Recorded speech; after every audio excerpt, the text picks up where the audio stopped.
यहीं के सांसद doctor Jitendra Singh ji, Jammu Kashmir high court के मुख्य न्यायाधीश जस्टिस पंकज मित्तल जी, भारत सरकार के गृह सचिव श्रीमान भल्ला जी, आसूचना ब्यूरो के निर्देशक श्री अरविंद कुमार जी, आज जिनके निमंत्रण पर मैं यहाँ पर उपस्थित हुआ हूँ,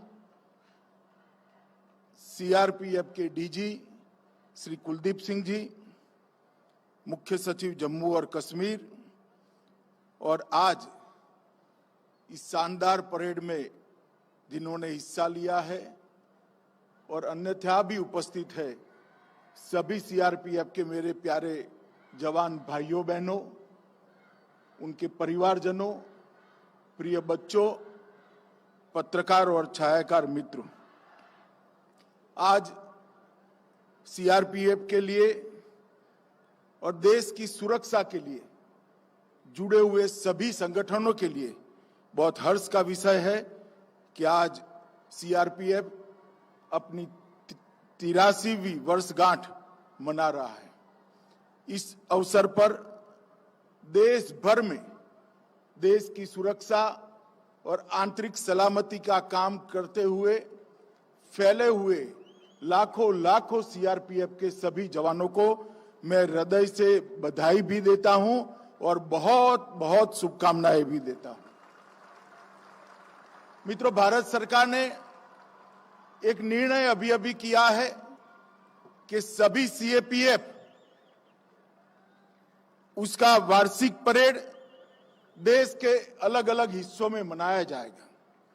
इसके पीछे उद्देश्य यह है कि देश की सुरक्षा, सीमाओं की सुरक्षा और आंतरिक सुरक्षा में लगे हुए सभी सीआरपीएफ संगठन अलग अलग हिस्सों में जाकर देश की जनता से आत्मीय संबंध बनाए और देश की संस्कृति के साथ घुल मिलकर अपने आप को सदैव ड्यूटी के लिए समर्पित करें। इसी कार्यक्रम के तहत आज सीआरपीएफ की वार्षिक परेड ऐतिहासिक शहर जम्मू में आयोजित की गई है। आज मैं जम्मू में आया हूं। ऐतिहासिक नगर में मेरी बात की शुरुआत करने से पहले सबसे पहले मां वैष्णो देवी को प्रणाम कर मैं मेरी बात की शुरुआत करना चाहता हूं। ये यही भूमि है जहां पंडित प्रेमनाथ डोगरा ने और श्यामा प्रसाद मुखर्जी ने कश्मीर को भारत का अटूट हिस्सा बताते हुए एक देश में दो प्रधान, दो निशान और दो विधान नहीं चलेंगे, इसका आंदोलन किया था। और हमारे देश के नेता श्यामा प्रसाद मुखर्जी का बलिदान भी इसी धरती पर इसी आंदोलन को करते करते हुआ था। आज मुझे आनंद है कि मोदी जी के नेतृत्व में श्यामा प्रसाद मुखर्जी और पंडित प्रेमनाथ डोगरा दोनों के स्वप्न आज पूरे हुए हैं और आज एक निशान, एक विधान और एक प्रधान का स्वप्न पूरा हुआ है। मित्रों, आज सीआरपीएफ के स्थापना दिन पर 2340 सीआरपीएफ के जो बलिदानियों ने बलिदान दिया है स्थापना से लेकर आज तक, और देश की सीमाओं की सुरक्षा करते हुए, बाद में देश की आंतरिक सुरक्षा करते हुए, नक्सलवाद, आतंकवाद के खिलाफ लड़ते हुए, कौमी दंगों को निपटते हुए, वो सभी सीआरपीएफ के जवानों को आज मैं देश की जनता की ओर से बहुत विनम्र श्रद्धांजलि भी देना चाहता हूं और उनके परिवारों के बलिदान को देश की जनता हमेशा के लिए याद रखेगी। और देश का इतिहास जब भी लिखा जाएगा, ये 2340 बलिदानी, उनका बलिदान सुवर्ण अक्षर से लिखा जाएगा। इसका आश्वासन मैं उनके परिवारजनों को देना चाहता हूं। आज जिनको अपने उत्कृष्ट प्रदर्शन के लिए अलग अलग प्रकार के अवार्ड मिले हैं, उनको मैं हृदय से बधाई देना चाहता हूं। और जिनको मरणोपरांत अवार्ड मिले हैं, वो परिवारजनों को मैं कहना चाहता हूं कि आपके बेटे के, आपके पति के, आपके भाई की शहादत कभी विफल नहीं जाएगी। ये देश युगों युगों तक उनकी शहादत को याद रखेगा। मित्रों, सीआरपीएफ ने एक जो परंपरा खड़ी की है, अपने आप का विचार करे बगैर, अपने आप का विचार करे बगैर देश का विचार करना, देश की सुरक्षा का विचार करना, ये परंपरा को मुझे विश्वास है सीआरपीएफ के सभी जवान आगे ले जाएंगे और सुदृढ़ करेंगे। हम सभी का आज के दिन यही संकल्प होना चाहिए। सीआरपीएफ केवल एक सीएपीएफ के रूप में नहीं है। देश का बच्चा बच्चा सीआरपीएफ के जवानों की शिस्त, समर्पण, बलिदान और त्याग की भावना की सराहना करता है। बचपन से मैंने देखा है, कोई भी दंगा हो, सीआरपीएफ के जवान आते ही लोगों के मन में ये आश्वस्ति हो जाती है कि अब दंगा शांत हो जाएगा, अब परिस्थिति को सीआरपीएफ संभाल देगी। ये आश्वस्ति वैसे ही नहीं होती, अनेक सालों की परिश्रम और उज्जवल इतिहास के आधार पर ये आश्वस्ति होती है। चाहे नक्सल एरिया हो, चाहे कश्मीर के अंदर पाक प्रेरित आतंकवादियों का सामना करना हो, चाहे उत्तर पूर्व के अंदर अशांति फैलाने वाले ग्रुपों को समाप्त कर शांति को बहाल करना हो, ये तीनों क्षेत्र में सीआरपीएफ ने बहुत सराहनीय भूमिका निभाई है। और मैं विश्वास के साथ कह सकता हूं, जिस प्रकार से मोदी जी के प्रधानमंत्री बनने के बाद कश्मीर, माओवादी क्षेत्र और उत्तर पूर्व में जिस दृढ़ता के साथ सीआरपीएफ ने काम शुरू किया है, मुझे विश्वास है कि कुछ ही सालों के अंदर ये तीनों क्षेत्र के अंदर शायद सीआरपीएफ को बहाल करने की जरूरत ही न हो। चिर शांति का एक साम्राज्य तीनों क्षेत्र में हम बना पाएंगे, इसका मुझे विश्वास है। और अगर ये होता है तो उसका मुख्य श्रेय सीआरपीएफ के जवानों को ही जाएगा। आज के दिन ही 1950 के दिन देश के प्रथम गृह मंत्री और लौह पुरुष, जिनके कारण आज हम एक अखंड भारत का स्वरूप देख रहे हैं, सरदार पटेल ने सीआरपीएफ को ध्वज दिया था। और आज वहीं से शुरू हुआ ये संगठन 246 बटालियन और 3,25,000 के जवानों के बल के साथ देश का सबसे बड़ा सशस्त्र बल बनकर उभरा है, जिसकी विश्वसनीयता न केवल देश, दुनिया में जिसकी विश्वसनीयता का लोहा लेने के लिए एक भी सशस्त्र संगठन तैयार नहीं है, इसका मुकाबला नहीं कर सकता है। इस प्रकार का एक अद्भुत संगठन आज खड़ा हुआ है। मित्रों, आज जब सीआरपीएफ का स्थापना दिन है, हम हॉट स्प्रिंग को कैसे भूल सकते हैं। 21 अक्टूबर 1959 को चीनियों ने जब हमला किया, सीआरपीएफ के कुछ जवान मामूली से शस्त्र बल के साथ अनुपात में बहुत कम संख्या के साथ भीड़ गए और देश की एक एक इंच जमीन के लिए वीरता से लड़कर अपने प्राणों का बलिदान दिया। और पूरा देश आज वो घटना को नहीं भूल सकता। और इसीलिए 21 अक्टूबर को पूरे देश के सभी पुलिस बल पुलिस दिवस के रूप में मनाकर हॉट स्प्रिंग पर सीआरपीएफ के जवानों ने जो वीरता और बलिदान का जज्बा दिखाया, इससे प्रेरणा लेकर देश की आंतरिक सुरक्षा के लिए पुनः अपने आप को समर्पित करते हैं। 9 अप्रैल 1965 को सरदार पोस्ट पर कच्छ में जब पाक की इन्फेंट्री ब्रिगेड ने हमला कर दिया, तब भी सीआरपीएफ की जवान ही वहां मौजूद थे। उन्होंने अपना सर्वोच्च बलिदान देते हुए जहां तक शरीर में रक्त की एक बूंद थी, वहां लड़ाई लड़ी और देश की भूमि को बचाने का प्रयास किया। ये दोनों घटनाएं देश के इतिहास के, देश की सुरक्षा के अंदर सुवर्ण अक्षर से लिखी थी और हमेशा सीआरपीएफ और पूरे देश को ये दोनों घटनाओं को पर गर्व होता है। इसीलिए 9 अप्रैल को हम शौर्य दिन के रूप में भी मनाते हैं।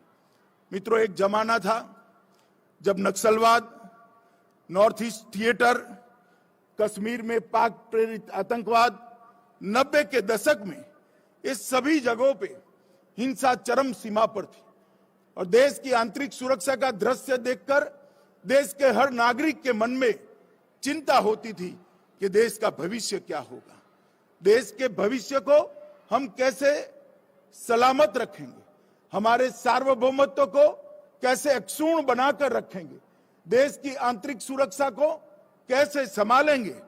मगर कुछ ही सालों में 2 दशक के कम समय के अंदर सीआरपीएफ ने, चाहे नक्सलवाद का क्षेत्र हो, चाहे नॉर्थ ईस्ट हो, चाहे कश्मीर का थिएटर, सभी जगह पर अपनी दृढ़ इच्छा शक्ति का परिचय बताते हुए देश को छीन विशीन करने वाली शक्तियों को समाप्त करने के कगार पर आज सीआरपीएफ पहुंचा है। मैं देश के गृह मंत्री के नाते सीआरपीएफ के जवानों को फिर से एक बार हृदय से बधाई देना चाहता हूं कि तीनों क्षेत्र में आपने जो शौर्य दिखाया है, इससे आज देश की जनता चैन की सांस ले रही है। मित्रों, लोकतंत्र का उत्सव होता है चुनाव।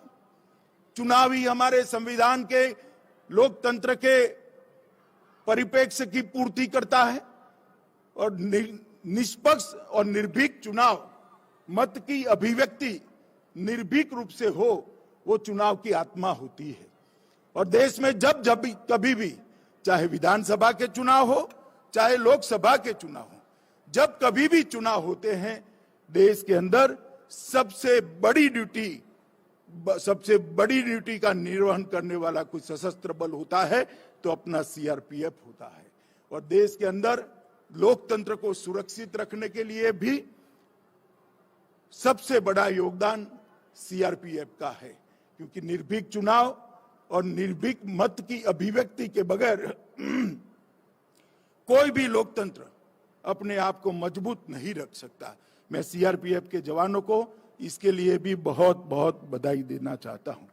आरएएफ की टुकड़ियों की स्थापना के बाद एक जमाने में भीषण दंगे देश भर में दिखाई पड़ते थे।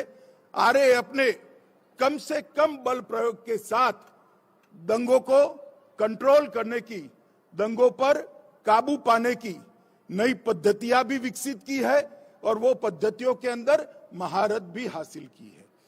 दृढ़ता इतनी ही है जितनी होनी चाहिए, मगर कम से कम बल प्रयोग के साथ दंगाइयों को एक प्रकार की नई कला से आरएएफ शांत करने में बहुत विश्वासपूर्ण तरीके से आज सफल हुआ है। और मैं देश के दंगों का इतिहास कोई भी देखेगा तो उसके 2 हिस्से जरूर दिखाई पड़ेंगे, आरएएफ की स्थापना के पहले के दंगे और आरएएफ की स्थापना के बाद के दंगे। मैं निश्चित रूप से कह सकता हूं कि आरएएफ की स्थापना के बाद देश में दंगों को बहुत कम करने में रैपिड एक्शन फोर्स को सफलता मिली है। और रैपिड एक्शन फोर्स ने इसके साथ साथ स्टेट की रिजर्व पुलिस को भी ट्रेन करने का एक अभियान चलाया। इससे एक वाक्यता के साथ रैपिड एक्शन फोर्स और स्टेट की रिजर्व पुलिस दोनों साथ में मिलकर काम करते हैं, इसके बहुत अच्छे परिणाम मिले हैं। मित्रों, ये आजादी का अमृत महोत्सव है, अमृत महोत्सव का वर्ष है। हमारे देश के प्रधानमंत्री जी ने आजादी के अमृत महोत्सव में 130 करोड़ के देश के सामने एक लक्ष्य रखा है कि जब हम आजादी की शताब्दी मनाते हो उस वक्त हर क्षेत्र के अंदर दुनिया में देश प्रमुख स्थान पर हो, चाहे आर्थिक क्षेत्र हो, चाहे सुरक्षा का क्षेत्र हो, चाहे शिक्षा का क्षेत्र हो, चाहे आपसी सद्भाव का क्षेत्र हो, चाहे सांस्कृतिक विरासत को आगे ले जाना हो, चाहे रिसर्च एंड डेवलपमेंट को बढ़ाना हो, चाहे इंफ्रास्ट्रक्चर को मजबूत कर हर गांव तक, हर घर तक इंफ्रास्ट्रक्चर पहुंचाना हो। अगर ये करना है तो देश के अंदर $5 ट्रिलियन की इकोनॉमी का लक्ष्य हमारे प्रधानमंत्री जी ने देश के सामने रखा है। और मैं मानता हूं $5 ट्रिलियन की इकोनॉमी का लक्ष्य तभी सिद्ध हो सकता है जब देश की आंतरिक सुरक्षा मजबूत हो और आंतरिक सुरक्षा के बारे में हम सुनिश्चित हो, और सीआरपीएफ की इसमें बहुत बड़ी भूमिका है। मैं आज डीजी सीआरपीएफ को जरूर कहना चाहता हूं, जैसे देश के अंदर हर क्षेत्र, हर इकाई अपने लक्ष्य तय कर रहा है, सीआरपीएफ भी आजादी के अमृत महोत्सव के वर्ष में एक शताब्दी तक के सीआरपीएफ का रोड मैप, आने वाली चुनौतियां और आने वाली टेक्नोलॉजी को, उपलब्ध टेक्नोलॉजी को और आने वाली टेक्नोलॉजी को आत्मसात करने की रणनीति दोनों बनाकर सीआरपीएफ को सबसे आधुनिक, सबसे सक्षम और सबसे इफेक्टिव सशस्त्र बल बनाएं। इस दिशा में हमने काम करना होगा। मुझे विश्वास है कुलदीप जी के नेतृत्व में सीआरपीएफ की पूरी टीम इसको आगे बढ़ाएगी। मित्रों, आज ये कार्यक्रम जम्मू कश्मीर में रखा है, तब मैं निश्चित रूप से स्थिति का भी बात करना चाहूंगा। 2014 में नरेंद्र भाई देश के प्रधानमंत्री बनने के बाद जम्मू कश्मीर की स्थिति में इतने कम अंतराल के अंदर बहुत बड़ा परिवर्तन आया है। सबसे पहली बात, जम्मू कश्मीर में लोकतंत्र को गांव तक पहुंचाने की शुरुआत हुई है। आज जम्मू कश्मीर के लिए और देश भर के लिए गर्व की बात है, 33,000 से ज्यादा प्रतिनिधि ये लोकतंत्र का हिस्सा बनाए हैं। हर गांव में पंच सरपंच गांव को विकास के रास्ते पर आगे ले जा रहे हैं। तहसील पंचायतें बनी हैं, जिला पंचायतें बनी हैं। लोकतंत्र को जमीन पर पहुंचाने में आज नरेंद्र मोदी सरकार को बहुत बड़ी सफलता मिली है। मित्रों, इसके साथ ही धारा 370 हटाने के कारण दलितों, पिछड़े वर्ग, महिलाओं और पहाड़ी लोगों को एक प्रकार से जो विकास की प्रक्रिया से कहीं न कहीं कटे हुए थे, नए कानूनों के तहत इन सबको समाहित करते हुए सर्वस्पर्शीय, सर्वसमावेशक विकास की शुरुआत जम्मू कश्मीर में हुई है। और मैं मानता हूं कि जम्मू कश्मीर के अंदर सबसे बड़ा काम हुआ है, जो सशस्त्र बलों की सबसे बड़ी सफलता है कि यहां पर आतंकवाद पर एक निर्णायक कंट्रोल लेने में सशस्त्र बलों को सफलता मिली है। औद्योगिक विकास भी देश की आजादी से लेकर अब तक जितना इन्वेस्टमेंट जम्मू कश्मीर में आया है, हमारे एलजी साहब यहां बैठे हैं, मैं उनको बहुत मनोज जी को बधाई देना चाहता हूं कि 33,000 करोड़ से ज्यादा का इन्वेस्टमेंट जम्मू और कश्मीर के अंदर जमीन पर उतारने में जम्मू कश्मीर प्रशासन को सफलता मिली है। प्रधानमंत्री पैकेज के सारे पहलुओं को पूर्ण करने के लिए द्रुत गति से काम हो रहा है। हर घर जल, बिजली हर घर पहुंचाना, कोरोना के लिए एक अद्भुत व्यवस्था खड़ी करना, हर घर में शौचालय पहुंचाना, हर घर के अंदर आयुष्मान भारत का कार्ड पहुंचाना, ये सारी योजनाओं में 100% सैचुरेशन जम्मू कश्मीर लाया है। इसके लिए जम्मू कश्मीर प्रशासन बहुत बधाई का हकदार बनता है। सड़क निर्माण में सारे रिकॉर्ड तोड़ते हुए ये 5 साल के अंदर सड़क निर्माण आजादी के बाद सबसे तेज रफ्तार के साथ हुआ है। चाहे नेशनल हाईवे हो, चाहे स्टेट हाईवे हो, चाहे गांव को जोड़ने वाले छोटे छोटे रास्ते हो, हर क्षेत्र के अंदर रिकॉर्ड तोड़ने का काम जम्मू कश्मीर प्रशासन ने किया है। 7 नए मेडिकल कॉलेज बने हैं, 2 एम्स बने हैं, 21 जल विद्युत योजनाओं को शुरू कर दिया गया है। और इसके साथ साथ हर क्षेत्र के अंदर पारदर्शिता को लाने में जम्मू कश्मीर सरकार को बड़ी सफलता मिली है। आजादी के बाद पहली बार भ्रष्टाचार के विरोध में एक बहुत बड़ा अभियान दोनों प्रकार से किया गया। भ्रष्ट लोगों को नसीहत करने का भी अभियान लिया गया और सिस्टम के अंदर से, प्रशासन के अंदर से भ्रष्टाचार कैसे नाबूद हो, इसके लिए भी एक बहुत बड़े बदलाव करने का काम जम्मू कश्मीर प्रशासन ने किया है। मैं आज इस मंच पर से जम्मू कश्मीर प्रशासन को भी बहुत बहुत बधाई देना चाहता हूं। मित्रों, मैं सीआरपीएफ पर हमेशा गर्व करता हूं, पूरा देश गर्व करता है। आज सीआरपीएफ का स्थापना दिन है। ये 3,25,000 जवानों का समूह आज के दिन देश की आंतरिक सुरक्षा और देश की सुरक्षा के लिए अपने आप को पुनः समर्पित करे और सीआरपीएफ का जो ऐतिहासिक रिकॉर्ड रहा है, ऐतिहासिक कार्यकाल रहा है, इसको आगे और तेजस्विता के साथ बढ़ाने का हम सब संकल्प करें। यही आप सबसे अपेक्षा भी है और यही आप सबसे अभ्यर्थना भी है। मित्रों, फिर से एक बार 2340 जवान जो अपना सर्वोच्च बलिदान दिए हैं, उनको श्रद्धांजलि देकर मेरी बात को मैं समाप्त करता हूं। वंदे मातरम। धन्यवाद महोदय। और अब मैं महानिदेशक महोदय से मुख्य अतिथि महोदय को स्मृति चिन्ह भेंट करने का अनुरोध करती हूं।